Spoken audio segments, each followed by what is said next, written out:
좋아요. 애닉매틱 레거시 모드를 어떻게 얻나요? 이 모드는 기본적으로 게임에 많은 새로운 아이템과 메커니즘을 추가해주는 모드입니다. 그럼 어떻게 이 모드를 얻을 수 있을까요?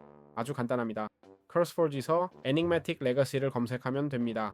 보시다시피 거의 1600만 명의 사용자가 있고 6년 전에 만들어졌으며 마지막 업데이트는 1년 전입니다. 그 다음 파일 모드 로더 4G를 선택하고 원하는 버전 이 경우 1.2.1을 선택합니다. 3개의 버튼을 누르고 파일을 다운로드합니다. 이 파일을 .minecraft 폴더에 저장하고 관련 모드들도 같은 방식으로 설치합니다. 모드의 Relations 탭에서 Calum's Curious API, 파초리가 필요하니 모두 같은 방식으로 설치하세요. 파일, 모드 로더 4제로 가서 같은 소프트웨어와 같은 버전을 선택합니다. 어느 폴더에 저장해야 할까요? 윈도우 스플라를 누르고 앱 데이터로 이동하세요. 로밍으로 가서 .minecraft 폴더에 mods 폴더에 저장하면 됩니다. 여기가 파일을 저장할 곳입니다. mods 폴더가 없다면 그냥 새로 만들면 됩니다. 게임에 들어가면 시작할 때 Ring of Seven Curses와 Enigmatic Amulet 두 아이템을 받게 됩니다. 이상입니다. 자, 창조의 심장에 대해 이야기해 보겠습니다. 이것은 창의적인 아이템으로 기본적으로 간단한 효과가 있는데 질식, 낙하 등 많은 디버프에 면역이 되고 비행 능력을 보장하며 비행 중 채굴 속도를 보정해주고 장비하고 인벤토리에 있으면 사실상 불멸이 됩니다. 이 아이템을 서바이벌 모드에서 얻었다면 제가 추천하는 건 정직한 플레이어라면 그냥 버리세요. 알겠죠? 이론적으로는 크리에이티브 모드에서만 얻을 수 있는 아이템이니까요. 제작법도 없고 그래서 이론적으로는 얻을 수 없어야 하지만 혹시 얻게 된 경우를 대비해 설명하는 겁니다. 주로 테스트 월드나 서버에서 사용할 수 있습니다. 알겠죠? 기본적으로 인벤토리에 가지고 있으면 그 기능은 자동으로 작동합니다. 그냥 인벤토리에 장착한 상태로 가지고 다니면 됩니다. 좋아요. 애닉매틱 레거시에서 웨엠박스를 어떻게 사용할 수 있을까요? 기본적으로 이것은 전리품 테이블 테스트 도구예요. 알겠죠? 이 아이템은 화면 하단에 선택된 전리품 테이블 이름을 보여줍니다. 이해되시나요? 예를 들어 여기서는 스폰 보너스 상자라고 표시되죠. 알겠죠? 이 경우 Shift 우클릭하면 보시다시피 테이블이 바뀌고 상자를 가져와서 적용할 수 있어요. 상자에 적용할 때는 상자 윗부분에 해야 한다는 점이 중요해요. 알겠죠? 이것도 크리에이티브 아이템이지만 어떤 루트가 나올 수 있는지 볼 수 있게 해줍니다. 그냥 상자를 가져와서 마을 평원의 전리품을 원하면 바로 얻을 수 있어요. 알겠죠?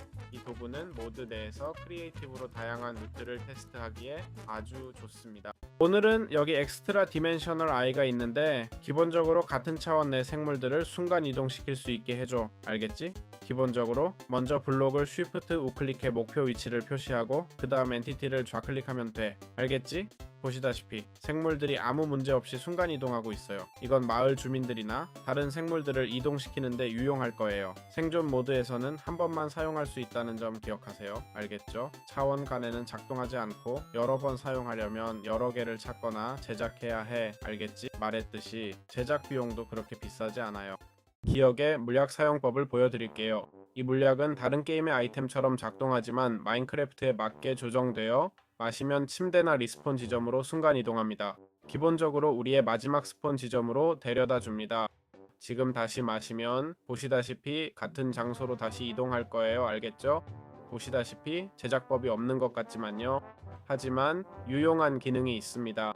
제작법이 없다면 이렇게 얻을 수 있어요. 오, 제작법이 있네요. 어색한 물약에 엔더의 눈과 블레이즈 가루를 넣으면 됩니다. 어색한 물약은 기본적으로 엔더 와드를 넣어서 만들 수 있어요. 기다리면 여기 있네요. 기억의 물약입니다. 네네, 구할 수 있어요. 알겠죠? 게다가 꽤 쉽습니다. 이걸로 뒤틀린 거울이나 사후 회상의 두루마리 같은 것도 만들 수 있어요. 알겠죠? 조금 더 복잡한 제작법이지만요. 이걸로 스폰 지점으로 돌아갈 수 있고 서바이벌 모드에서도 사용 가능합니다. 좋아, 여기 집행자의 도끼를 소개할게.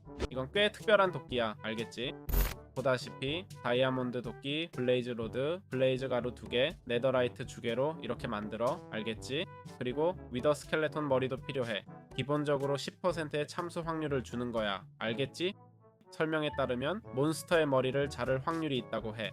약탈 레벨마다 확률에 5%가 추가돼. 이게 무슨 의미일까? 지금 우리는 이론상 10% 추가 확률을 가지고 있어. 기본 확률이 얼만지 2.5%인지는 모르겠어. 전혀 모르겠네. 응? 예를 들어 위더 스켈레톤에서 얻는 경우 말이야. 그러니까 위더 스켈레톤, 머리를 얻을 확률이 꽤 높다는 뜻이야. 알겠지? 잠시 동안 시도해 볼게. 이론상 10%나 11% 정도니까 그리 오래 걸리진 않을 거야.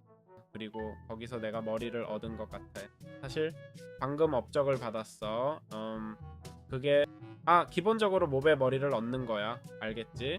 그래서 이건 좀비에게도 통하는 거야. 알겠지? 어떤 종류의 몹과도 잘 작동해. 이제 약탈 마법을 넣어보자. 약탈 3단계로 마법 부여를 해볼게. 그러면 더 빨리 얻을 수 있어.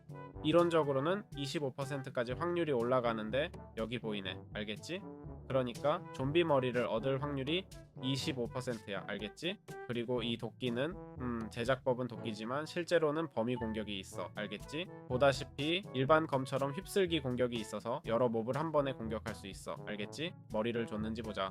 방금 받았어? 받았어? 근데 보여주지 못했네. 이런 말씀드렸듯이 확률은 높습니다. 그는 꽤 높은 확률이죠. 사실 여기 몹들만 죽여도 하나는 반드시 머리를 줄 겁니다. 봐요. 저기 하나 받았네요. 완벽해요. 그렇죠? 사실 두 개나 받았어요. 이 무기 정말 멋지네요. 그렇죠? 그냥 보여드리고 싶었어요. 많은 머리를 얻을 수 있고 해골머리는 몬스터 슬레이어 엠블럼을 만드는 데 쓰이거든요. 그 외에는 별로 없어요. 알겠죠? 이제부터는 비콘을 모으면 되는데 네더스타도 재미있는 제작법이 있답니다. 좋아. 어놀리 그레일 사용법. 이 아이템은 마인크래프트 던전, 특히 좀비, 해골, 거미 스포너에서 발견됩니다. 이런 스포너처럼요. 알겠죠? 운이 있을지 모르겠지만 한번 확인해 볼게요. 아니, 운이 없네요. 하지만 이론상으로는 여기 나타납니다. 이론상 제작도 가능하며 주요 효과는 마시면 플레이어에게 많은 부정적인 효과를 줍니다. 알겠죠? 여러분은 정말 좋아요 라고 말하겠죠? 기본적으로 금단의 열매를 먹었다면 과일을 먹고 나면 배고픔을 느끼지 않지만 다른 재생 방식은 80% 효과가 감소한다. 효과가 줄어든다는 거죠. 그래서 이론상 이 조각을 먹고 어널리 그레이를 마시면 효과가 긍정적이어야 하는데 저한테는 좀 안 좋네요. 조심하세요. 메스꺼움, 느려짐 등 온갖 나쁜 효과를 줄 거예요. 그래서 인벤토리에 갖고 싶지 않은 아이템입니다. 게다가 무한히 마실 수 있는 것 같아서 좋지 않아요. 좋아. 멘딩 믹스처는 어떻게 사용할까요? 우선 멘딩 믹스처는 즉석 수리 물약이고 드래곤 브레스, 가스트 티어, 반짝이는 멜론 같은 고급 재료로 만들어져요. 이것들은 정말 특별한 아이템들이죠. 알겠죠? 기본적으로 사용법은 매우 간단해요. 알겠죠? 설명에 따르면 제작 그리드에서 어떤 도구, 무기, 갑옷과 결합하면 내구도를 완전히 회복시킬 수 있어요. 알겠죠? 그래서 어떤 도구를 가져와서 닳게 하면 저기 있네요. 이론적으로 이렇게 하면 보세요. 완전히 수리됐어요. 알겠죠? 방금 보셨듯이 한 병당 한 번만 사용할 수 있고 이렇게 하면 도구에 멘딩가 필요 없게 되죠. 예를 들어 한번 해볼게요. 인피니티 인챈트가 된 활은 이론적으로는 수리가 불가능해야 하는데 수리할 수 없어야 하는데 알겠죠? 한번 볼게요. 좋아, 됐네요. 인피니티 인챈트 된 활도 수리할 수 있어요. 알겠죠? 원래는 멘딩로는 불가능했던 거죠. 그래서 모드 내에서 멘딩을 적용할 수 없는 도구들이 있을 수 있고 멘딩 믹서로 수리하거나 이 추가 옵션을 제공하는 것 같아요. 아니, 잘 모르겠네요. 하지만 이건 또 다른 가능성을 제공해주니까 모두에게 좋은 거죠. 자, 이게 다예요. 건축가의 잉크병은 어떻게 작동하나요? 기본적으로 우리가 할 일은 우클릭을 하고 그러면 넣을 수 있어요. 전설 조각을. 알겠죠? 주조품을 조금 보여드릴게요. 이것이 전설 조각이고 이건 아스트랄 더스트로 만든 건축가의 잉크병입니다. 자, 전설 조각을 넣고 이 조각에는 이걸 건축가 잉크병에 사용해서 글을 쓸 수 있어. 이름과 전설을. 끝나면 모루에서 아이템과 함께 조합해 그 글을 고정시키는 거죠. 알겠죠? 그래서 예를 들어 이렇게 쓸 수 있어요. This was 이건 내 검이었어. 알겠죠? 자, 이제 완성됐어요. 원하는 만큼 바꿀 수 있는 것 같아요. 완벽해요. 좋아요. 이건 내 검이었어. 이론적으로는 펜이 닳지 않는 것 같아요. 알겠죠? 당연히 0부터 F까지 설정해 어떤 색상 형식도 적용할 수 있어요. 즉 YY 0을 넣을 수 있다는 뜻이에요. 이론적으로는 형식을 적용하는 거예요. F 둘, 셋, 넷, 다섯. 빨간색으로 해줘. 넷 미안해. 빨간색으로 넷. 그리고 이렇게 말해요. 글꼴 서식도 적용할 수 있어요. 알겠죠? A와 K. 여기 있네. 정말 마음에 들어. LM. 자, LMN. 좋아. 이건 괜찮아. 솔직히 이게 마음에 들어. 이걸 추가하면 하나. 이걸 추가하면 이론적으로는 우리가 더 많은 줄을 넣을 수 있어요. 이건 내 검이었어. 알겠죠? 보세요. 더 많은 줄을 넣을 수 있게 됐어요. 와. 간단해요. 이걸 가져가고 이제 검도 가져가면 돼요. 알겠죠? 모루를 가져와서 놓고 이건 내 검이었어. 이제 이걸 집을 때마다 저 문구가 보일 거예요. 알겠죠? 여기요. 그냥 약간 커스터마이즈 하는 방법이고 모드가 그걸 가능하게 해주죠. 솔직히 마인크래프트에도 이 기능이 내장되면 좋겠어요. 그래서 이 모드가 그런 가능성을 제공해줍니다. 지식과 저주의 책은 어떤 것인가요? 기본적으로 애닉매틱 디어스 모드가 여러 책을 추가해요. 알겠죠? 굶주림의 서, 삼켜진 서, 너덜너덜한 서, 시든 서, 타락한 서가 있어요. 알겠죠? 우클릭으로 사용하면 지식 포인트와 경험치를 얻을 수 있어요. 오늘 기준으로 이 포인트들은 주로 승천 부적이나 내용의 유언 같은 특별한 레시피를 해금하는 데 쓰여요. 알겠죠? 여기서 S17에 지식 포인트 1점을 더한다고 나와요. 알겠죠? 이미 이 책을 읽었다고 하네요. 우리는 시든 고서를 가지고 있었죠. 알겠죠? 그냥 제작 기능을 잠금 해제하는 방법일 뿐이에요. 알겠죠? 그리고 굶주림의 서 같은 더 특별한 책들도 있어요. 기본적으로 이건 물체의 모든 마법을 흡수하는 거예요. 알겠죠? 즉 이렇게 말하고 있어. 마법 아이템과 제작대에서 결합하면 어떤 제작 방식이든 마법 아이템의 모든 마법을 책으로 옮겨서 마법 책으로 변환된다는 거야. 이 책이 제작법이 있는지 모르겠는데 응, 있네. 그럼 지금 내가 활을 가지고 그걸 플레임, 리버스 플레임으로 마법을 부여하면 알겠지? 이 책을 여기 놓으면 플레임 책을 얻고 활은 마법이 사라지게 돼. 알겠지? 이렇게 우리에게 도움이 되는 거야. 그리고 삼켜진 악성의 서가 있어. 알겠지? 이건 허기진 지식의 서와 시든 영혼에서 얻는 악한 정수로 이렇게 만들어. 알겠지? 즉 위더에서 얻는 것으로 이해하고 있어. 기본적으로 이렇게 말해. 이 책이나 마법 아이템을 제작 그리드에서 결합해 아이템의 모든 저주를 책으로 옮기라고. 알겠지? 즉 이 책은 기본적으로 저주를 제거하는 데 쓰이는 거야. 적혀있는 바로는 7 저주를 가진 자만이 이 힘을 사용할 수 있다고 하네요. 즉 7 저주는 여기 있는 이 반지로 7가지 저주를 주는데 그 중 하나는 봐, 여기 적혀있어. 2배의 피해를 입고 중립 생물은 더 공격적이며 방어구는 30% 덜 효과적이고 몬스터는 당신에게서 50% 적은 피해를 받아. 불이 붙으면 영원히 타게 돼. 죽을 때마다 영혼이 분리되고 치료 불가능한 불면증에 시달려서 잠을 잘 수 없게 돼. 와, 정말 강력하네. 그렇지? 그래서 이걸 주고 몇 가지 축복도 주는데 빌레벨 증가, 행운 증가, 400% 경험치 드롭, 마법 부여 능력, 풀스팀, 특별 아이템 드롭, 엔더 반지 기능, 그리고 특별한 유물도 만들 수 있어. 글쎄, 내 생각엔 전혀 가치가 없지만 모드에 난이도를 추가하는 방법이긴 하네요. 자, 트위스티드 미러는 어떻게 작동하나요? 이것은 7 저주의 반지를 착용한 사람만 사용할 수 있어요. 기본적으로 트위스티드 하트, 2개의 회상 물약 등으로 제작됩니다. 저주받은 반지를 착용하는 한 트위스티드 미러는 무제한으로 사용 가능해요. 기본적으로 회상의 물약과 비슷한 효과가 있어요. 침대나 리스폰 앵커 또는 리스폰 지점이 없으면 세계 중심으로 텔레포트 됩니다. 저주받은 반지를 착용하는 한 트위스티드 미러는 무제한으로 사용 가능하다라고 써있어요. 알겠죠? 지금은 장착하지 않았는데 한번 장착해 볼게요. 펌 여기 있네요. 보시다시피 오른쪽 클릭하면 제 스폰 지점으로 텔레포트 됩니다. 기본적으로 7 저주의 반지를 받아들이려는 사람들에게 매우 강력한 도구예요. 알겠죠? 자신의 스폰 지점으로 텔레포트 할 수 있다는 건 꽤 강력하죠. 알겠나요? 왜냐고요? 만약 내가 스폰을 넣는다면 엄청 안전한 스폰을 넣는다면 알겠지? 리스폰 앵커 같은 거요. 그래서 나는 7 저주의 반지와 함께 매우 곤란한 상황에 처해 있어. 알겠지? 게다가 나는 곧 죽을 거야. 나는 뒤틀린 거울을 가져가서 우클릭하면 끝이야. 알겠지? 그게 다야. 난 안전해. 아니, 난 고통받을 필요 없어. 알겠지? 뭔가 복잡해지면 펑 우클릭하고 하드코어 모드에서 죽는 걸 피할 수 있어. 내 목숨을 앗아가는 건 아니야. 그래서 7 저주의 반지를 관리하는 아주 영리한 방법이에요.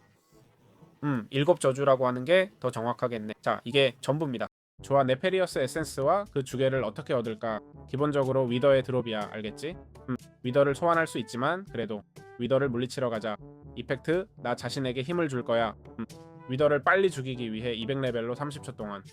알겠지? 어디 있지? 사라졌나? 아, 저기 있네. 좋아. 그냥 자, 여기 있어. 알겠지? 물리치면 보다시피 에센스를 얻을 수 있어. 게다가 내레이터도 있어.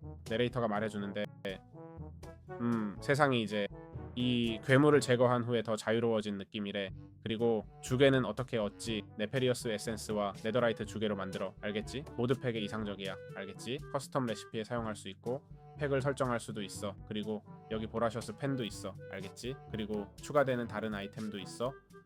네페리어스 에센스로 말이야. 알겠지? 이 모드는 꽤 많은 제작법의 일부이고 상당히 고급 모드라서 위더를 물리쳐야 진행할 수 있어요. 알겠죠? 농담 아니에요. 만약 7저주의 반지를 벗고 싶다면 무조건 위더를 죽여야만 해요.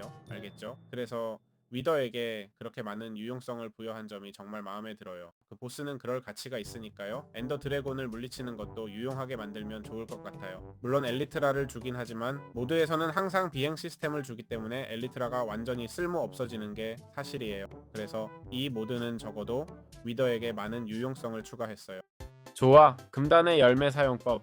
기본적으로 이건 네더에서 특히 요새와 성체에서 발견되는 희귀 아이템이고 먹으면 플레이어가 다시는 배고프지 않게 돼요. 알겠죠? 하지만 모든 재생 효과는 80%덜 효과적이어서 생존이 더 복잡해져요. 알겠죠? 이건 장단점이 있네요. 이런 아이템을 추천할까요? 절대 아니죠. 알겠죠?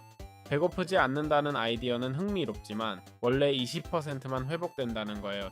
즉 포화도를 통한 체력 회복도 20%만 작동하니까 훨씬 느려지는 거죠. 지금 보시는 것처럼요. 보세요. 체력이 얼마나 느리게 차오르는지. 하드코어 게임에서는 이게 매력적으로 들릴 수 있어요. 다시는 먹을 필요가 없겠지만 사실 체력 재생을 크게 방해하게 됩니다. 10%라면 황금 사과가 하트 2개 반을 회복시키는데요. 이걸 먹으면 하트 반 개만 회복돼요. 알겠죠? 좀 과장해서 설명하자면 20%면 별거 아니네 라고 생각할 수 있지만 보세요. 생명력이 낮은데 배고픔 게이지가 가득 차 있으면 뭐가 좋겠어요. 그래서 저는 이 과일을 먹지 않을 거예요. 하지만 구원의 물약도 있어요. 알죠? 여기 있는 이 구원의 물약은 기본적으로 이 효과를 되돌리고 마시면 저주를 무효화해요. 그리고 보세요. 이걸 뭐라고 부르는지 보세요. 저주라고 부르죠. 두 아이템 모두 매우 흥미로운 위험 보상 시스템을 가지고 있어요. 그래서 저는 이 과일은 정말 위급한 상황에서만 먹게 될 거라고 생각해요.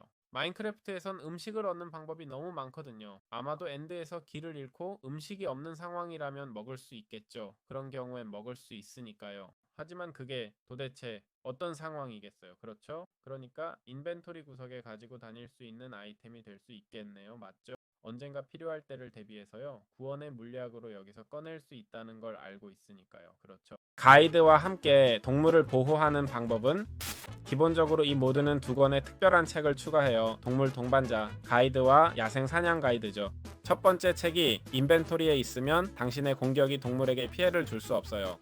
그리고 호글리는 당신 근처에서 수동적으로 변해요. 이게 바로 그 기능이에요. 하지만 두 번째 저주를 변형시켜서 길들일 수 있는 동물들은 당신에게 중립적이 된다고 해요. 두 번째 저주. 그거 반지의 저주 말이에요. 반지의 저주. 두 번째는 중립 생물들이 당신에게 공격적이 된다고 해요. 그리고 이건 길들일 수 있는 중립 생물이나 동물은 당신에게 중립적이라는 뜻이에요. 물론 동물이 당신에게 중립적인 건 좋은 거죠. 왜냐하면 중립이라는 건 네가 때리면 그때 공격한다는 뜻이에요. 항상 그래왔죠. 그래서 책을 가지고 있는데 이제 때릴 수 있어요. 알았어?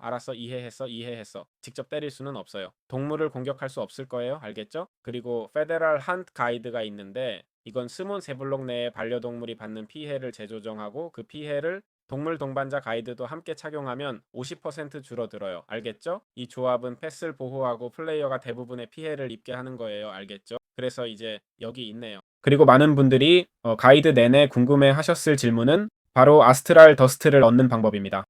이것은 엔드에서 도시나 다른 구조물의 전리품으로 얻는 기본 자원이며 물약이나 최종 아이템 제작에 필요한 여러 레시피에 사용됩니다. 알겠죠? 그래서 이걸 마지막에 설명하게 됐어요. 이더리움 광석과 이더리움 주개도 주로 전리품으로 얻을 수 있습니다. 알겠죠? 직접 채굴이 아니라 엔드시티의 상자 등에서 얻을 수 있어요. 알겠죠? 주개는 이더리움 광석을 재련해서 만들 수 있습니다. 알겠죠? 그래서 이렇게 모드 내에 이 두 가지 중요한 자원을 얻는 방법입니다. 알겠죠? 분노의 생명의 정수를 어떻게 사용하나요? 기본적으로 이 아이템은 무한 비료 역할을 해요. 알겠죠? 말 그대로요. 이 레시피는 우리가 볼 원소들을 사용하는데 기본적으로 던전에서 얻는 지구의 심장, 양귀비, 네더워트 등이 필요해요. 네더에 가봐야 해요. 선인장, 코러스 식물, 네더워트, 사탕수수, 덩굴에 효과적이라고 합니다. 여기 적혀있네요. 그 부분에서만 효과적이라는 게 무슨 뜻인지 잘 모르겠어요. 이 말을 하는 이유는 모든 것에 효과적이기 때문이죠. 이걸 놓고 서바이벌 모드에서 우클릭하면 잘하거나 안 잘하거나 하잖아요. 여기 있어요. 잘했죠, 맞죠? 잘 이해가 안 돼요. 자, 사탕수수로 가볼게요. 이게 당신에게 이해시키는 방법 같은데 할 수 있다는 것을 알려주는, 아니요, 3개까지만 잘하네요. 더 높이 잘할 줄 알았는데 더 높게요. 자, 이게 다예요. 알겠죠? 이것이 바로 그들이 우리에게 보여주는 거고 이게 다예요. 알겠죠? 이게 바로 그 아이템이에요. 좋아. 뒤틀린 잡이 물약을 소개할게. 이 물약은 오직 7저주의 반지를 가진 플레이어만 사용할 수 있어. 알겠지? 내가 지금 안 끼고 있네. 좋아, 장착할게. 응? 기본적으로 이게 하는 일은 이건 트위스티드 하트와 결합된 회상 물약이야. 알겠지? 그리고 다른 고급 재료들도 들어있어. 기본적으로 마시면 마지막으로 죽은 장소로 순간 이동하는데 이번엔 내가 반지를 벗어서 네더였어. 좋아. 이제 이걸 써야겠네. 이거 오버월드로 돌아가고 싶으니까 여기 있네. 마지막 스폰 지점으로 돌아왔고 이건 우리 몸과 아이템을 되찾는 도구야. 알겠지? 그리고 매우 위험해. 우리가 죽었던 위험한 지점으로 돌려보내니까. 알겠지? 하지만 어려운 상황에서 우리를 구해줄 수도 있어. 물론 죽은 바로 그곳으로 돌아가는 건 최선의 선택이 아니야. 알겠지? 특히 자원이 없으면 더 그렇지만 죽기 직전에 이 물약을 염두에 두고 안전한 곳에 있었다면 모를까. 그렇지? 결국 각자 어떻게 게임을 하고 패를 쓰느냐에 달려있어. 불타는 자존심의 방벽을 어떻게 사용하나요? 기본적으로 이건 고급 방패인데 반지를 끼는 사람만 사용할 수 있어요. 알겠죠? 그리고 장착하면 불이 붙었을 때 꺼져요. 알겠죠? 기억하세요. 반지의 저주 중 하나는 불에 타면 영원히 불타게 된다는 거였어요. 맞죠? 이 방패는 그 효과를 없애주고 대신 트위스티드 하트를 얻게 되는데 하트 오브 더 아이 제작 비용이 그렇게 비싸지 않아요. 네더라이트 하나도 그렇게 비싸지 않은 것 같아요. 그리고 다른 한편으로는 방패를 활성화한 직후에 바로 공격을 막을 수 있어요. 알겠죠? 즉 흥미롭게도 쿨다운이 없어요. 관통 마법 부여도 막을 수 있어서 매우 유용해요. 도끼 같은 것으로는 비활성화할 수 없어요. 물리 공격을 막을 때 공격자를 불태워요. 즉 물리적으로 공격하면 상대가 불타게 돼요. 성공적인 방어는 블레이징 마이트 효과를 보장하는데 이는 받은 피해가 적을 띄우게 한다는 뜻이에요. 그리고 적들이 뒤에서 공격하면 이건 부정적인 부분이네요. 뒤에서 받는 공격은 50%더 많은 피해를 입게 됩니다. 좋아요. 위더와 좀비를 소환해서 쿨다운이 없는지 확인해 봅시다. 자, 날 공격해봐. 아니, 쿨다운이 없네요. 보시다시피 제가 그것을 태우고 있어요. 이론적으로는 적이 떠올라야 하는데 그냥 뒤로 밀려나네요. 그렇죠? 블레이징 마이트. 잠깐 죽이지 않고 블레이징 마이트 효과를 보자. 기다려봐. 그래, 블레이징 마이트 효과가 있고 소환해서 효과가 나타나는지 보자. 저기 있네. 내가 때리면 위로 날아가야 하는데 그냥 더 많은 데미지를 주는 것 같아요. 설명에 따르면 피해를 받으면 이 효과가 사라진다고 합니다. 알겠죠? 기억해둘 점이에요. 그래서 이렇게 됐네요. 블레이징 마이트는 확실히 공격력을 증가시킵니다. 그게 다예요. 좋아요. 과일과 물약으로 추가 슬롯을 어떻게 얻나요? 특수 슬롯을 늘리는 아이템이 여러 개 있는데 그중 하나는 땅의 전리품에서 찾을 수 있어요. 7저주의 반지를 착용하고 있을 때 얻을 수 있고 소비하면 영구적으로 반지 슬롯이 생겨요. 예를 들어 매력적인 문장은 매력 슬롯을 하나 더 주죠. 알겠죠? 이름표를 교체하고 슬롯을 하나 더 주는 거예요. 이렇게 하는 거죠. 또한 이코르 병도 있는데 이걸 마시면 영구적으로 매력 슬롯을 하나 얻을 수 있어요. 그리고 다른 부적들과 아이템들도 있어요. 이론적으로 잠든 눈도 우리에게 줄 수 있는데 그건 아니네요. 하지만 이것들은 더 많은 힘과 부적, 공간을 가질 수 있게 해주니까 정말 강력한 거죠. 알겠죠? 좋아. 웨이파인더는 어떻게 나오지? 기본적으로 웨이파인더는 가장 가까운 영혼 크리스탈을 가리키는 물건이에요. 7저주의 반지 안에서요. 우리가 죽을 때 죽음의 장소에 아이템을 들고 있는 크리스탈을 남기는데 아이템 말이에요. 알겠죠? 기본적으로 포인터는 우리가 죽은 곳을 가리킵니다. 여기 하나 있네요. 이런 게 있는 줄도 몰랐어요. 알겠죠? 그러니까 여기로 와서 이걸 주워요. 알겠죠? 이제 보시다시피 더 이상 없어서 미친 듯이 움직이네요. 알겠죠? 그래서 이건 우리가 다시 살아날 수 있게 해주고 이건 언더라이팅이나 뒤틀린 심장으로 만들어요. 알겠죠? 기타 등등. 사실 이건 그냥 별 기능 없는 아이템이지만 결국 만약에 웨이포인트 같은 모드가 있다면 이 아이템은 별로 의미가 없죠. 하지만 저기서 이걸 줍니다. 알겠죠? 엔더펄은 반지와 함께 5개의 하트를 빼앗아 갑니다. 세상에 5개의 하트라니 상상해봐요. 그래서 이제 이걸 얻었네요. 알겠죠? 좋아요. 차원 앵커는 어떻게 작동하나요? 이름만 들어도 조금은 이해할 수 있죠. 그렇죠? 영원한 케이크의 작동 방식도 알아볼게요. 차원 앵커는 모든 마인크래프트 차원에서 작동하는 범용 리스폰 앵커이며 35% 확률로 충전을 소모하지 않아요. 저기 있네요. 충전하려면 엔더펄이 필요해요. 오른쪽 클릭하면 최대 4번 충전 가능하고 리스폰 지점 설정되며 네더 밖에서도 안전한 부활 지점으로 사용돼요. 그리고 영원한 케이크는 절대 소진되지 않는 케이크예요. 먹은 조각들은 시간이 지나면 다시 생기고 제작법은 비싸요. 보시다시피 엔드의 재료와 고급 자원을 사용해요. 아스트랄 더스트, 우주 개념 등으로 만들어요. 각 조각이 얼마나 배고픔을 채우는지 알고 싶네요. 포화도를 조금 낮춰볼게요. 얼마나 많은 음식이 있는지 확인하려고요. 자, 한번 확인해보죠. 이제 허벅지 2개가 줄었어요. 우클릭하면 그렇군요. 포화도 바가 완전히 채워졌네요. 멋지네요. 정말 멋져요. 몇 개 더 만들 수 있겠네요. 이렇게 하면 공간이 봐요. 이미 재생됐어요. 무한한 식량 공간이 생기겠죠. 그렇죠? 가져갈 수는 없지만 아니면 가져갈 수도 있을지도. 즉 부수면 망가질 수 있어요. 자, 툭툭툭 안 되네요. 부수면 끝이에요. 하지만 재생되는 케이크라는 개념은 꽤 멋져요. 음식 포인트 같은 거죠. 그렇죠? 정말 멋져요. 좋아, 어뉴트니스트 부적과 그 형태를 어떻게 활용할까? 새 세계를 만들면 이 부적을 가지고 나타나고 만지자마자 채굴 속도, 생명력 흡수, 수용 속도, 중력 감소 등 여러 독특한 변형 중 하나로 변하며 이름이 영구적으로 새겨집니다. 이 부적의 다른 버전을 얻는 방법은 없으니 각 서바이벌 게임마다 어떤 변형을 원하는지 신중히 선택해 다른 플레이 스타일에 맞춰야 해요. 알겠죠? 그러면 또한 이걸 장착하고 죽으면 차원 외 보관함을 소환한다고 말해요. 알겠죠? 이것은 당신의 아이템을 안전하게 보관해줍니다. 즉 이런 기능도 추가로 제공해주는 거죠. 알겠죠? 자, 이게 전부입니다. 우리가 어떻게 잠든 눈을 사용할 수 있을까요? 이 부적은 처음에는 비활성 상태지만 우클릭으로 활성화하면 작동해요. 알겠죠? 마인크래프트에서 부적 슬롯 1개와 상호작용 범위 3칸을 추가로 줍니다. 알겠죠? 비밀 기능은 매력적인 배지를 착용한 플레이어들의 실제 이름을 보여주는 거예요. 매력적인 배지는 이것인데 모루에서 아이템 이름을 바꾸면 마인크래프트 이름을 대체하는 특별한 부적이에요. 다른 플레이어들은 당신 캐릭터 위에 그 이름을 보게 되어 신분을 가장할 수 있게 해줍니다. 게다가 추가 부적 슬롯을 하나 더 주어서 이것과 다른 부적을 함께 장착할 수 있어요. 이건 서버에서 흔히 볼 수 있는 사회적 기능으로 자신의 이름을 숨길 수 있게 해줍니다. 잠든 눈은 플레이어의 진짜 이름을 볼 수 있게 해주고 3블록 더 멀리 닫고 부적 슬롯도 추가해줘요. 그래서 PVP에서 확실히 매우 유용합니다. 자, 이렇게 사용할 수 있습니다. 승천의 부적을 얻는 방법을 알려드리겠습니다. 이 부적은 공격력 1.5 증가, 달리기 속도 15% 증가, 피해 반사 15%, 중력 25% 감소, 채굴 속도 25% 증가, 생명력 흡수 10% 증가, 수용 속도 25% 증가를 제공합니다. 누가 이런 부적을 원하지 않겠어요, 그렇죠? 그럼 승천의 부적은 어떻게 얻을 수 있을까요? 승천의 부적은 매우 고급 유물이며 제작법을 해제하려면 많은 지식의 책을 사용해야 합니다. 알겠죠? 그것은 너덜너덜한 책 테터 토메입니다. 그러니 우리는 지식 포인트를 모아서 제작법을 해제해야 합니다. 알겠죠? 솔직히 얼마나 필요한지 모르겠네요. 좋아요. 더 많은 챕터를 해제했으니 계속 진행할게요. 그러니까 보시다시피 저는 아직 배우는 중입니다.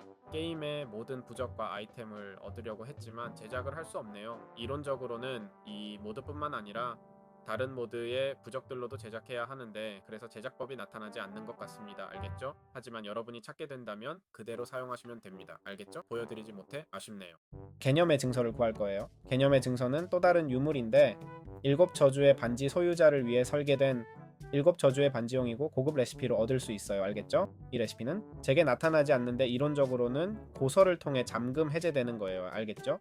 당신이 공부하면 그것이 당신에게 힘을 줘요. 알겠죠? 말씀드리자면 모든 업적을 해금했는데도 개념의 증서가 아직도 안 나타나요. 알겠죠? 그 효과는 극단적인 희생을 감수하면서 전투력을 강화하는 데 집중되어 있고 이것은 매우 공격적인 구성의 핵심이에요. 알겠죠? 기본적으로 우리가 시간의 99.5%를 7저주에 시달려야만 장비할 수 있어요. 알겠죠? 인벤토리에 가지고 있으면 죽은 후에도 인벤토리가 유지된다고 나와요. 소울 크리스탈 경험치는 사라질 거예요. 그 말은 잃어버린 삶은 다시 돌아올 수 없어. 알겠지? 죽을 때마다 하트 하나를 잃는다는 걸 알잖아. 몬스터들은 느려지고 약해질 거야. 데미지 3점과 생명력 흡수 15%를 추가로 얻게 돼. 이 아이템이 좋고 15% 생명력 흡수로 죽기 어렵긴 하지. 맞아? 하지만 모르는 거지. 그렇지? 절대 모르는 거야. 15% 생명력 흡수는 정말 많은 양이잖아. 그치? 범위 공격이 있으면 15% 생명력 흡수로 너를 어떻게 죽일 수 있겠어? 그래, 범위 공격이 있으면 말이야. 광격 공격으로 몬스터 여러 마리가 한꺼번에 오면 범위 공격과 생명력 흡수로 뭐가 일어날지 말해봐. 보스가 와서 한 방에 죽이는 건 다른 문제지. 그건 내가 관여할 일이 아니야. 좋아, 7저주 반지 말고 어떤 유용한 반지들을 사용할 수 있을까? 예를 들어 자석 반지, 전이 반지, 엔더 반지, 철 반지, 금 반지가 있어요. 알겠죠? 또는 정교한 반지도 있어요. 자, 여기 자석 반지가 있는데 이 제작법으로 만들면 이 8블록 방향 내의 아이템을 끌어당기는 기능이 있어요. Shift 키를 누르면 비활성화 할 수 있어요. 전위 반지는 16블록 방향 내 떨어진 아이템을 즉시 수집해요. 즉 이전 거보다 약간 개선된 버전이죠. 여기 제작법이 있어요. 엔더 반지는 인벤토리나 I키를 통해 원격으로 엔더 상자에 접근할 수 있게 해줘요. 보세요. I키 저기 있네. 엔더 상자 이게 제작법이에요. 그리고 철 반지도 있어요. 알겠죠? 이걸 착용하면 방어력이 1 증가해요. 알겠죠? 그리고 정교한 반지는 착용하면 피글린이 중립 상태가 되고 행운이 1 증가해요. 중요한 건 7저주 반지를 착용하고 있으면 피글린이 중립 상태가 되지 않아요. 알겠죠? 7저주의 반지를 끼고 있으면 이 반지는 작동하지 않아요. 하지만 어쨌든 이렇게 있어요. 오늘은 헤븐 크리에이터로 날아가는 법을 알아볼게요. 그런데 이 모드는 Enigmatic Ender가 2개의 비행 주문서를 포함했어요. 알겠죠? 바로 Gift of Heaven과 Grace of the Creator이에요. 알겠죠? 기본적으로 이 두 가지는 먼저 첫 번째는 Gift of Heaven인데 비콘 범위 내에서 경험치를 소모하며 날 수 있고 비행 중 채굴 페널티가 없어요. 꽤 흥미롭죠?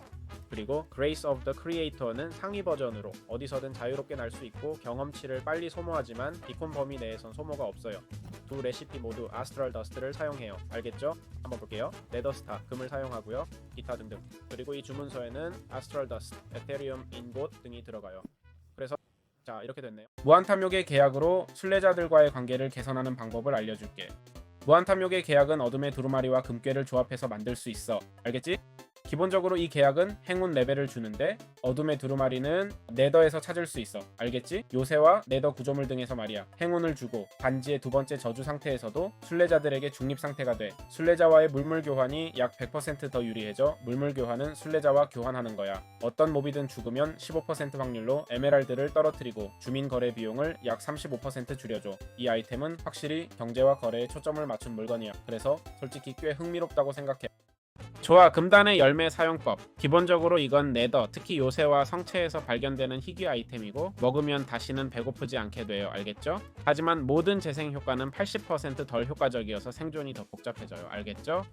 이건 장단점이 있네요. 이런 아이템을 추천할까요? 절대 아니죠. 알겠죠? 배고프지 않는다는 아이디어는 흥미롭지만 원래 회복량의 20%만 재생된다는 건 즉 포화도를 통한 체력 회복도 20% 느려진다는 거고 지금 우리가 보고 있는 게 바로 그거예요. 보세요. 체력이 얼마나 느리게 차오르는지. 그래서 하드코어 게임이라면 이게 매우 매력적으로 들릴 수 있어요. 다시는 먹을 필요가 없다라고요. 하지만 사실 이건 체력 회복 능력을 크게 약화시키는 거예요. 즉 20%라는 건 황금 사과가 하트 2개 반을 회복시키는데 알겠죠? 이걸 먹으면 하트 반 개만 회복돼요. 알겠죠? 이건 과장된 것처럼 보일 수 있어요. 아니 20%면 별거 아니잖아 라고 생각할 수도 있죠. 보세요. 생명력이 낮은데 음식 게이지가 가득 차 있으면 무슨 소용이겠어요. 그렇죠? 그러니까 저는 이 과일을 먹지 않을 거예요. 네? 하지만 우리에겐 구원의 물약도 있어요. 알겠죠? 여기 있는 이 구원의 물약은 기본적으로 이 효과를 되돌리고 마시면은 저주를 무효화해요. 알겠죠? 그리고 보세요. 이걸 뭐라고 부르는지 보세요네. 그들은 이것을 저주라고 부르죠. 그리고 두 아이템 모두 매우 흥미로운 위험 보상 시스템을 가지고 있어요. 그래서 저는 이 과일을 매우 위급한 상황에서만 먹을 거라고. 마인크래프트에선 음식을 얻는 방법이 정말 너무 많거든요. 아마도 엔드에서 완전히 길을 잃고 음식이 없을 때 먹을 수 있겠죠. 그런 상황에서 먹을 수 있으니까요. 하지만 그게 도대체 어떤 상황이겠어요. 그렇죠? 그러니까 인벤토리 구석에 가지고 다닐 수 있는 아이템이 될 수 있겠네요. 맞죠? 언젠가 필요할 수도 있으니까요. 구원의 물약으로 여기서 꺼낼 수 있다는 걸 알잖아요. 그렇죠? 좋아요. 과일과 물약으로 추가 슬롯을 어떻게 얻나요?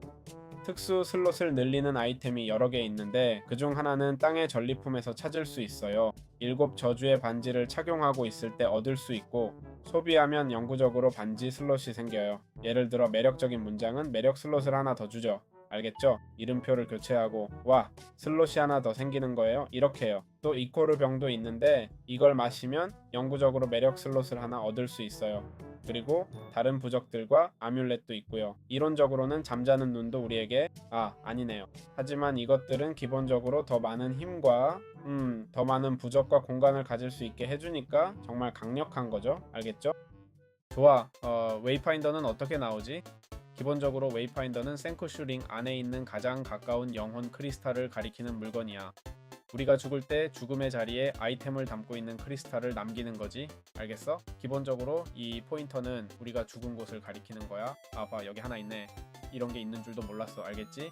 그러니까 이리 와서 이걸 주워. 알겠지? 지금 보다시피 더 이상 없어서 미쳐버리네. 알겠지? 이건 우리가 다시 살아날 수 있게 해주고 조명이나 뒤틀린 마음으로 만드는 거야. 알겠지? 기타 등등. 이건 그저 평범한 아이템이지만 웨이포인트 같은 모드를 쓴다면 별로 의미가 없어. 하지만 저기서 이걸 주네. 알겠지? 엔더펄은 반지와 함께 5개의 하트를 빼앗아. 세상에 5개의 하트라니 상상해봐. 그래서 이제 이걸 갖게 됐어. 알겠지? 자, 위험 있는 엘리트라와 천사의 축복으로 나는 법. 기본적으로 이 모드는 엔젤스 블레싱을 추가하는데 이는 엔드의 스펠스톤으로 고급 엘리트라를 제작할 수 있어요. 그리고 천상의 선물과 고급 엘리트라도 있어요. 알겠죠? 기본적으로 비행 중에 점프키를 계속 누르고 있으면 가속할 수 있습니다. 엘리트라는 가속할 때 더 빨리 손상됩니다. 이거는 세리움 인고 등으로 제작하는 엘리트라인데 방금 보셨듯이 장착하고 날면 추진력을 얻어요. 보세요. 아무것도 안 하고 있는데 올라갈 때 확 가속되죠. 알겠죠? 그리고 속도를 더 낼 수 있어요. 스페이스바를 누를 때마다 가속돼요. 어디에 장착됐는지 모르겠네. 아, 저기 있네요. 지금 가속 중인데 그럼 어떻게 해제하지? 라고 물을 수 있는데 불가능해요. 결국 땅에 착륙해야 해요. 그래서 이렇게 작동하는 거예요. 그리고 말인데 이 세대 정말 멋지지 않나요? 응? 아, 맞다. 아이언 골렘이 공격적이네요. 다시 제가 말하던 것으로 돌아가면 천사의 축복은 몇 가지 기능이 있어요. 기본적으로 당신이 가리키는 방향으로 가속한다는 거죠. 알겠죠? 정확히 무슨 뜻인지 모르겠어서 K를 눌러봐야겠네요. 아, K는 셔터 키였네. 이런 패시브 능력, 피해와 충돌 피해에 면역이 되고 50% 확률로 날아오는 투사체를 반사합니다. 당신의 투사체는 더 가속되고 이 능력은 스페이스바를 사용해 공중에 있을 때 활성화할 수 있다는 거네요. 벌들이 제게 오는 것 좀 보세요. 제가 반지를 가지고 있으니까요. 그리고 위더 효과와 공업 피해에는 취약합니다. 와, 이 모든 기능이 엘리트에도 있는 건가요? 아니요. 두 가지가 결합된 거라고 이해하면 될까요? 이거 천사의 축복을 장착하고 엘리트라도 갖는 거죠. 그러니까 둘 다 필수적으로 필요하다는 거네요. 자, 이렇게 됐네요. 승천의 부적을 얻는 방법을 알아보겠습니다. 이 부적은 공격력 1.5 증가, 달리기 속도 15% 증가, 피해 반사 15%, 중력 25% 감소, 채굴 속도 25% 증가, 생명력 흡수 10% 증가, 수영 속도 25% 증가를 제공합니다. 누가 이런 부적을 원하지 않겠어요. 그렇죠? 그럼 승천의 부적은 어떻게 얻을 수 있을까요? 승천의 부적은 매우 고급 유물이며 제작법을 얻으려면 많은 지식의 책을 사용해야 합니다. 알겠죠? 그것은 낡은 책 타틀톰입니다. 우리는 제작법을 해제할 때까지 지식 포인트를 모아야 합니다. 알겠죠? 솔직히 얼마나 필요한지 모르겠네요. 좋아요. 여기서 더 많은 챕터를 해제했습니다. 계속 진행할게요. 그러니까 보시다시피 아직 배우는 중입니다. 게임의 모든 부적과 아이템을 얻으려 했지만 제작을 할 수 없네요. 이론적으로는 이 모드뿐만 아니라 다른 모드의 부적들로도 제작할 수 있습니다. 알겠죠? 그래서 제작법이 나타나지 않는 것 같습니다. 알겠죠? 하지만 여러분이 찾게 된다면 그대로 사용하시면 됩니다. 알겠죠? 보여드리지 못해 아쉽네요. 오늘은 헤븐 크리에이터로 날아가는 법을 알려드릴게요. 그런데 이 모드는 애닉매틱 엔더가 2가지 비행 두루마리를 포함했어요. 알겠죠? 바로 하늘의 선물과 창조주의 은혜입니다. 알겠죠? 기본적으로 이 2가지는 먼저 첫 번째는 하늘의 선물인데 비콘 방역 내에서 경험치를 소모하며 날 수 있고 비행 중 채굴 페널티가 없어요. 꽤 흥미롭죠? 그리고 창조주의 은혜는 상위 버전으로 어디서든 자유롭게 날 수 있고 경험치를 빨리 소모하지만 비콘 방역 내에선 소모가 없어요. 두 레시피 모두 아스트랄 더스트를 사용해요. 알겠죠? 한번 볼게요. 네더스타 금을 사용하고요. 알겠죠? 기타 등등. 그리고 이 두루마리에는 아스트랄 더스트, 네테리움 인고 등이 있어요. 알겠죠? 그래서 자, 이렇게 있네요. 1000개의 저주 두루마리로 저주를 강화하는 방법을 살펴볼게요. 이 두루마리는 다크스크롤이고 네더 바스티온에서 찾을 수 있는데 이론상으로는 제작법이 없어요. 아, 잠깐만요. 이 제작법이 있네요. 죄송합니다. 인벤토리 아이템의 총 저주수에 따라 보너스를 주는 거예요. 알겠죠? 공격력 4%, 채굴 속도 7%, 재생력 4%를 준다고 되어 있어요. 이 특성들은 장비에 있는 모든 아이템의 저주 총량에 곱해진다고 써있어요. 보시다시피 이건 저주 7개를 주니까 7배로 곱할 수 있어요. 채굴 7% 더 빨라지고. 자, 장착해볼게요. 이론적으로는 재생력 28%, 공격력 28%가 추가되어야 해요. 꽤 좋은 아이템이네요. 블록을 얼마나 빨리 제거하는지 볼게요. 돌을 찾아볼게요. 왜냐하면 돌을 보자. 돌은 훨씬 빨리 제거되네. 그렇지? 이제 나 자신에게 곡괭이를 줄게. 10개의 곡괭이. 이게 얼마나 빨리 채굴하는지 모르겠네. 잠깐만. 곡괭이, 다이아몬드 곡괭이. 다이아몬드 모드 곡괭이가 얼마나 빨리 채굴하는지 다 알잖아. 이게 훨씬 더 빨리 채굴해. 알겠지? 데미지도 보고 싶은데 큰 차이는 없을 것 같아. 여기 양이 있네. 이론적으로는 하트 2개 반을 없애야 해. 알겠지? 그래서 3개를 제거했어. 나쁘지 않네. 3개 조금 넘게 이해했어. 그래서 여기서 볼 수 있어. 무한탐욕의 계약으로 순례자들과의 관계를 개선하는 방법을 보여줄게. 무한탐욕의 계약은 어둠의 두루마리와 금괴를 조합해서 만들 수 있어. 알겠지? 기본적으로 이 계약은 행운 레벨을 주는데 어둠의 두루마리는 네더에서 찾을 수 있어. 알지? 요새와 네더 성차에 같은 곳에서 말이야. 행운을 주고 반지의 두 번째 저주 상태에서도 순례자들에게 중립 상태가 돼. 순례자와의 물물 교환이 약 100%더 유리해지는 효과도 있어. 어떤 몹이든 죽으면 15% 확률로 에메랄드를 떨어뜨리고 주민 거래 비용을 약 35% 줄여줘. 이 아이템은 확실히 경제와 거래에 초점을 맞춘 물건이야. 그래서 솔직히 꽤 흥미로운 아이템이야. 에테리움 갑옷을 어떻게 얻을 수 있나요? 에테리움 갑옷은 네더라이트보다 더 좋은 세트인데 에테리움 주개로 제작해요. 이거는 렌즈 도시에서 발견되는 원석인 에테리움 광석을 재련해서 얻을 수 있어요. 알겠죠? 기본적으로 이 부품들은 내구성이 매우 뛰어나고 그런 거죠. 알겠죠? 게다가 아무런 가시성이 없는 것 같아요. 즉 보이지 않아요. 기본적으로 이 세트의 보너스는 체력이 40% 이하로 떨어지면 50%의 피해 저항을 주는 방패가 생기고 대부분의 투사체를 반사하며 공격자를 밀어냅니다. 갑옷은 투명하고 지원용 갑옷이니까 플레이어를 기습할 때 유용하겠죠. 알겠죠?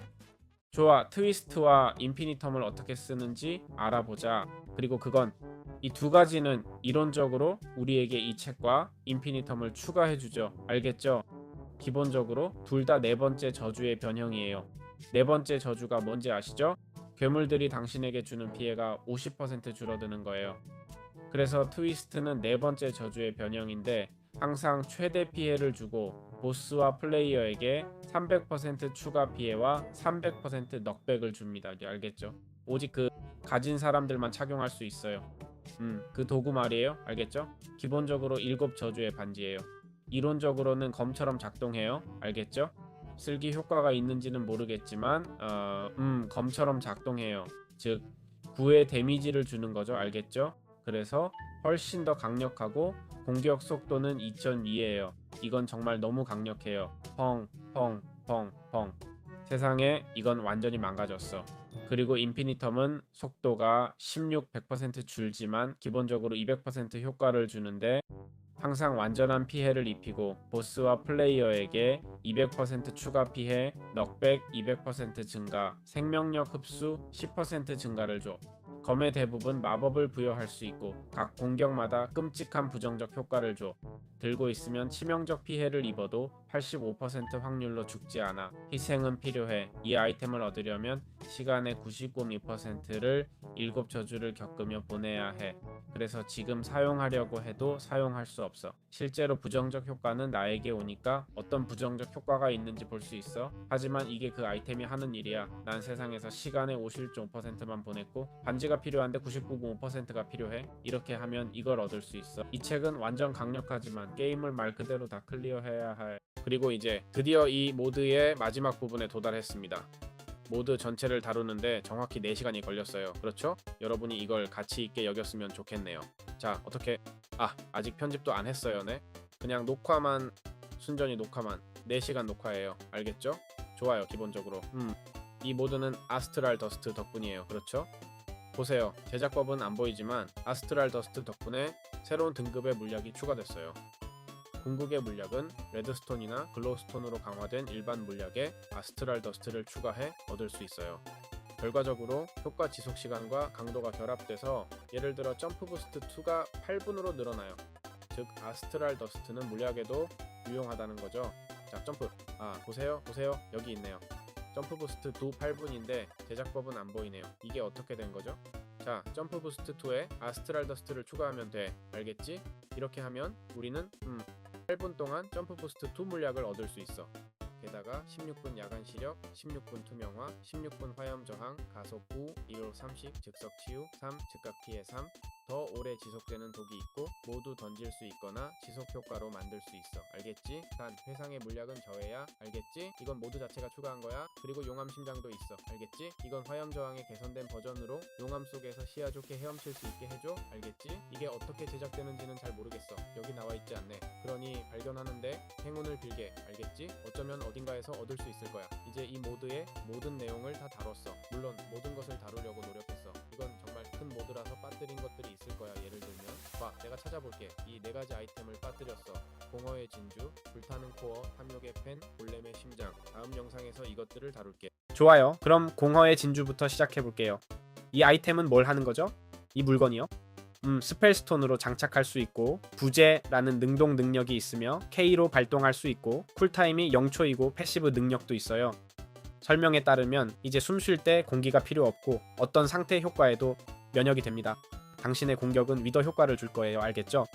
어둠에 노출된 생물이 당신에게 접근하면 엄청난 피해와 부정적인 디버프를 받게 됩니다.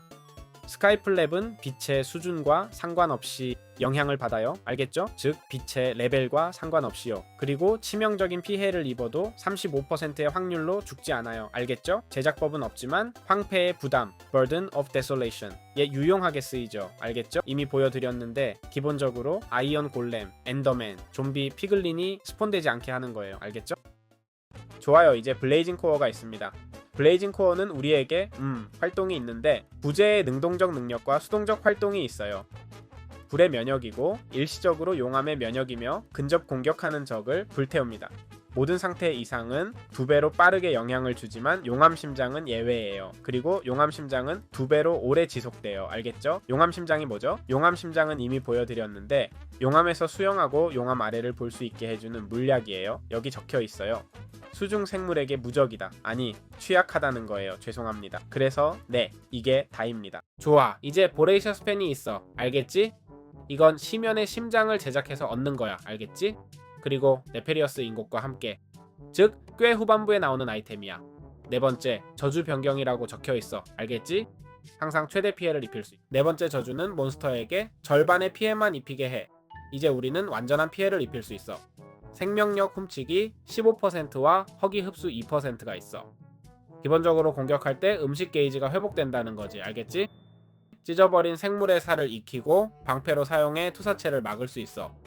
이 펜을 계속 들고 있으면 커지는 허기 효과가 생기는데 더 배고프지만 더 강해진다는 뜻이야. 프라이팬으로 공격하는 새로운 생물마다 영구적으로 0.5의 추가 피해와 0.5의 방어력을 얻게 됩니다. 맞아요. 이 아이템을 얻기 위해 필요한 희생은 99.5%의 시간입니다. 이에 피해를 주고 공격 속도는 0.8입니다. 마찬가지로 생물을 물리치고 프라이팬을 들 때마다 0도 방어력이 추가되는 것은 너무 과하고 제한이 없어 보입니다. 아마도 게임에서 가장 망가진 아이템일 거예요. 그렇죠? 왜냐하면 제한이 없다면 글쎄요.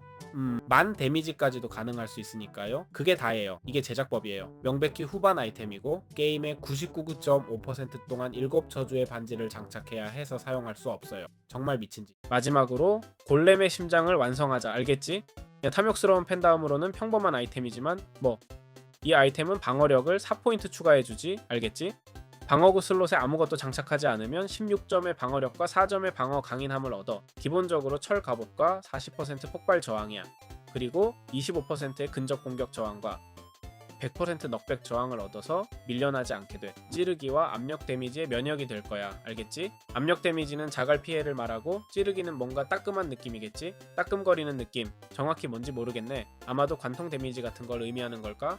마법 데미지에는 취약하다고 했어. 그래서 이게 바로 그거야. 이걸로 모드 전체를 다 설명했어. 아, 너는 아주 구체적인 아이템 언급하지 않은 물약을 빼먹었어. 봐, 난 모든 걸 다루려고 했어. 확실히 이 모드는 아이템이 엄청 많고 각 아이템마다 설명도 있어. 인용 플레이어 같은 거. 우클릭으로 원하는 디스크를 재생하는 거야. 아, 아니다. 내레이터의 대사를 재생하는 거네? 응, 알겠어. 알지? 어쨌든 부적들 빼고는 다 설명한 것 같아. 그건 그냥 거기 붙어있잖아. 알지? 속도 15% 증가 같은 거고 그 외에는 별로 없어. 그게 다야. 마법사의 주문은 하나 더 주는데 부적 슬롯 하나 추가. 그리고 마법 부여는 저주나 보물 마법을 생성할 수 있어. 알지?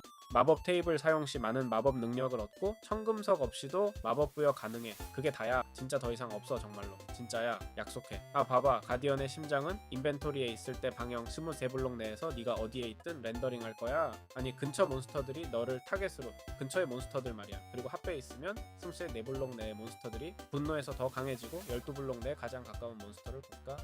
서로 공격한다는 일부 몬스터들은 이 효과의 면역이야. 이 능력은 10초의 쿨다운이 있어. 알았어. 그럼 여기서 모드 전체를 간략히 봤네. 마음에 드셨길 바랍니다. 정말 멋진 모드라고 생각해요. 이 모드는 모드팩에서 자주 쓰이는데 모드팩으로 3개를 시작하면 갑자기 7저주의 반지와 부적을 받게 돼. 그리고 무슨 일이 일어나는지 잘 모르는데 이제 알게 됐죠. 많은 분들이 이 가이드를 그래서 보셨을 거라 생각해요. 그렇죠. 모드팩을 시작했다가 갑자기 7저주의 반지를 받게 되니까 이게 뭐지? 가치가 있을까? 아닐까? 여기 있어. 알겠지? 설명이 여기 있어요. 마음에 드셨길 바라며 구독하시고 다음 영상에 오비블리온의 키스톤이 어떻게 작동하는지 보세요. 자, 설명해 볼게요. 오블리비온, 기본적으로 이것은 보라시어스 스탠을 만드는 데 유용하고 여러 모드가 있어요. 알겠죠? 모드를 어떻게 보여줘야 할지 모르겠네요. 완전 흡수 모드예요. 알겠죠? 이건 목록에 있는 모든 아이템을 제거해요. 알겠죠? 비활성화 모드에서는 웅크리고 우클릭하면 마지막 스택만 남기고 나머지는 제거해요. 그리고 초과 흡수 모드는 인벤토리에 빈 공간이 없을 때만 아이템을 제거해요. 그럼 이 아이템은 무엇을 하는 걸까요? 기본적으로 자동 파괴하고 아이템을 등록하려면 예를 들어 돌 위에 우클릭하면 돼요. 자, 여기 돌이 조금 있네요. 제작 그리드에 올려놓으면 돼요. 알겠죠? 거기에 돌을 넣으면 소모 가능한 아이템 돌이라고 표시돼요. 이제 이걸 착용하면 모든 돌이 사라질 거야. 자, 알겠지? 지금 돌을 취소할 방법이 있는지 모르겠어. 맞아, 다시 캐스팅 그리드에 넣으면 돌이 사라질 거야. 알겠지? 이제 돌을 얻을 때마다 증명하기 어렵지만 이게 정말로 다 정리해 줄 거야. 알겠지? 토탈 압소프션 모드라서 그래. 라스트 스택 키면 각각 한 스택씩 남겼을 거야. 알겠지? 저기 있네. 돌 스택 하나 남겼어. 액세스 압소프션이면 인벤토리에 빈 공간 없을 때만 삭제라고 해. 지금은 빈 공간이 없는데 작은 공간이 남아. 보이지? 항상 그 자리가 비어 있어. 그래서 무엇을 제거할지 표시하는 게 중요해. 이걸 장착할 수 있는지 모르겠네. 아니, 장착 불가야. 알겠지? 그냥 가지고 있는 아이템이야. 광산 작업이나 땅 고르기 할 때 유용할 수 있겠지. 그렇지? 어떤 재료가 필요 없다면 누가 알겠어? 쓸모가 있을 거야. 사실 난 항상 모든 걸 모으는 사람이었지만 그건 각자의 플레이 스타일이. 좋아, 이제 7저주의 반지와 그것이 어떻게 작동하는지 이야기해보자. 이 반지는 에닉마틱 레거시 모드 안에서만 얻을 수 있어요. 모드 시작할 때만 가능해요. 알겠죠? 그래서 우리가 실수로 이걸 장착하면 실수든 의도적이든 이 모드는 분명히 7저주의 반지라고 불려요. 이름이 그리 멋지진 않지만 실제로 7가지 저주를 주어 우리를 계속 괴롭히는 거예요. 알겠죠? 그럼 이게 어떻게 작동할까요? 기본적으로 한번 장착하면 어떤 방법으로도 제거할 수 없어요. 알겠죠? 오직 홀리스톤으로만 가능한데 이렇게 말해요. 네더의 용암 호수 한가운데서 죽었을 때 이 돌이 인벤토리에 있으면 7저주의 반지는 파괴될 거야. 마치 내 영혼 크리스탈 중 하나처럼. 이건 안 할 수 없고 되돌릴 수도 없어요. 알겠죠? 이렇게 하면 우리가 그걸 제거할 수 있어요. 근데 이게 뭘 하는 거죠? 7가지 저주가 뭐예요? 기본적으로 7가지 저주는 첫째, 모든 자원에서 2배의 피해를 받게 됩니다. 에닉매틱 레거시는 보통 모드팩에서 플레이된다는 점을 고려해야 해요. 알겠죠? 즉, 어떤 모백에서든 2배의 피해를 받게 돼요. 중립생물들이 당신에게 적대적이 됩니다. 예를 들어 철골렘 같은 생물이 당신을 공격할 거예요. 알겠죠? 공격하러 올 거예요. 정말 멋지죠? 방어구는 30% 덜 효과적이에요. 즉 2배의 피해를 받고 방어구도 30% 덜 효과적이라는 거죠. 알겠죠? 정말 멋지네요. 몬스터들은 당신에게서 50% 적은 피해를 받게 됩니다. 이건 꼭 문제가 될 필요는 없어요. 알겠죠? 왜냐하면 혹시 몬스터를 소환할 수 있는 모드를 플레이 중이라면 이론적으로는 영향이 없어야 해. 하지만 조심해. 알겠지? 여기 써있어. 불타면 영원히 타오를 거야. 알겠지? 영원이라는 건 저절로 꺼지지 않고 물이 있어야 불을 끌 수 있다는 뜻이야. 알겠지? 그게 내가 이해한 거야? 한번 확인해볼까? 응? 자, 장착했고 이제 소환 번개 이제 불타기 시작하는데 맞다. 이제 뭐 서바이벌 모드니까 반지 끼고 있는데 왜 안 되지? 불타면 영원히 타오를 거야. 맞아, 저기 불타고 있어. 잠깐만. 미쳤. 세상에 데미지가 엄청나네. 방금 내 체력이 엄청 줄었어. 당연히 2배로 데미지를 주니까 꽤 예상치 못했네. 그치? 인정해야겠다. 다시 한번 해볼게. 잠깐만. 좋아, 여기 불이 있어. 영구적으로 불타볼게. 저기 있어. 알겠지? 이제 영구적으로 있고 꺼버리면 알겠어. 끌 수 있어. 알겠지? 좋아. 그리고 각 죽음마다 하나를 남긴다는 것도 있어. 내 영혼의 일부가 분리되는 거야. 이게 무슨 뜻이냐면 만약 내가 서바이벌 모드에서 죽으면 말 그대로 심장이 하나 줄어들어. 알겠지? 심장이 하나 줄고 그걸 되찾으려면 여기 소울 크리스탈로 가서 회복해야 해. 알겠지? 다시 주워야 해. 그리고 불치의 불면증에 시달리게 될 거야. 정말 좋네. 잠을 잘 수 없게 돼. 알겠어. 그리고 7가지를 받게 될 거야. 7가지 좋은 것들인데 기본적으로 약탈 레벨 하나 증가, 행운 레벨 하나 증가, 경험치 400%더 드롭, 인챈트 파워 10 증가. 특별한 드롭, 엔더 반지 기능, 그리고 특별한 유물을 만들고 사용할 수 있어. 뭐 이건 약간의 재미를 더해주는 아이템이야. 좋아요, 좋아요. 게임 시작할 때 언원리를 장착하는 실수를 했나요? 미안, 7저주의 반지인데 벗는 법을 모르면 해결책이 있어요. 그걸 위해서는 언원리 스톤이 필요해요. 알겠죠? 이 아이템은 어떻게 작동하나요? 기본적으로 우리는 포털을 만들어야 해요. 아시다시피 그 반지는 그냥 죽는다고 반지를 벗을 수는 없어요. 알겠죠? 언원리 스톤이 필요한데 이렇게 제작해요. 알겠죠? 네페리어스, 에센스, 네더스타, 트위스티드 하트. 트위스티드 하트는 이렇게 만들고 하트 오브 더 어스도요. 알겠죠? 그리고 다른 한편으로는 이 반지를 벗으려면 위더를 죽여야 해요. 농담 아니에요. 이 돌이 하는 일은 네더에서 충분히 큰 용암 호수 한가운데서 이 돌을 가지고 죽으면 반지가 영구적으로 파괴돼요. 어쨌든 영혼 크리스탈처럼 이것도 다시 할 수 없어요. 그래서 반지를 장착하고 이걸 인벤토리에 넣은 채로 용암 호수에 뛰어들면 이론상으로는 죽고 반지가 사라져야 하는데 보시다시피 하트 2개만 잃었어요. 자, 이 튜토리얼이 도움이 되셨길 바랍니다. 그리고 이걸 제거할 다른 방법이 없나요? 라고 물으실 텐데 이 방법 말고 다른 방법으로 제거할 수 있냐면요. 네, 새 월드를 만들 수 있어요. 알겠죠? 아니면 크리에이티브 모드로 바꾸면 크리에이티브에서는 반전의 조언은 아니 오랜 시간 플레이한 월드라면 이 반지 하나 벗기 위해 크리에이티브 모드로 바꾸는 것도 큰 문제는 아닐 거예요. 그렇죠? 그건 각자의 선택에 달려 있어요. 자, 이상이요. 소울 크리스탈 시스템은 어떻게 작동하나요? 7저주의 반지를 장착하면 죽을 때마다 소울 크리스탈이 생성돼요. 당신의 죽음 대신에. 알겠죠? 각 크리스탈엔 최대 체력의 일부가 담기고 회복 안 하면 그 체력이 영구적으로 사라져요. 잃은 체력을 되찾으려면 죽은 장소로 돌아가 소울 크리스탈을 우클릭하세요. 웨이파인더라는 아이템도 있는데 이건 소울 크리스탈의 위치를 찾게 해주죠. 알겠죠?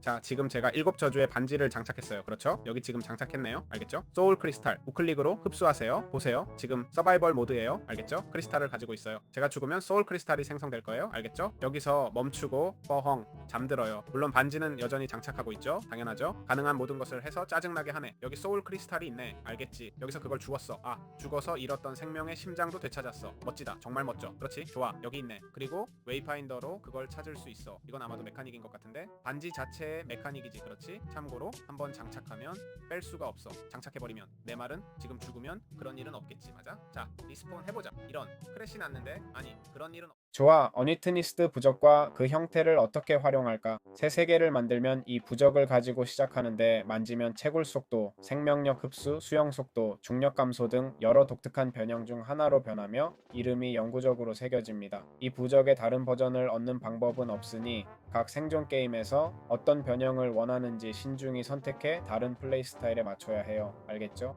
그러면 또한 이걸 장착하고 죽으면 차원 외적 버전을 얻게 된다고 해요. 알겠죠? 이것은 아이템을 안전하게 보관해 줍니다. 즉 이런 혜택도 주는 거죠. 알겠죠? 자, 이게 전부입니다. 그리고 많은 분들이 가이드 전체에서 궁금해 하셨을 질문은 바로 아스트랄 더스트를 얻는 방법입니다. 이것은 엔드에서 도시나 다른 구조물의 전리품으로 얻는 기본 자원이며 여러 포션과 최종 아이템 제작에 사용됩니다. 알겠죠? 그래서 이걸 마지막에 설명하게 되었습니다. 이더리움 광석과 이더리움 주개도 주로 전리품으로 얻을 수 있습니다. 알겠죠? 직접 채굴이 아니라 엔드시티의 상자 등에서 얻을 수 있어요. 알겠죠? 주개는 이더리움 광석을 재련해서 만들 수 있습니다. 알겠죠? 그래서 이렇게 모드 내에서 이 2가지 중요한 자원이 만들어집니다. 알겠죠?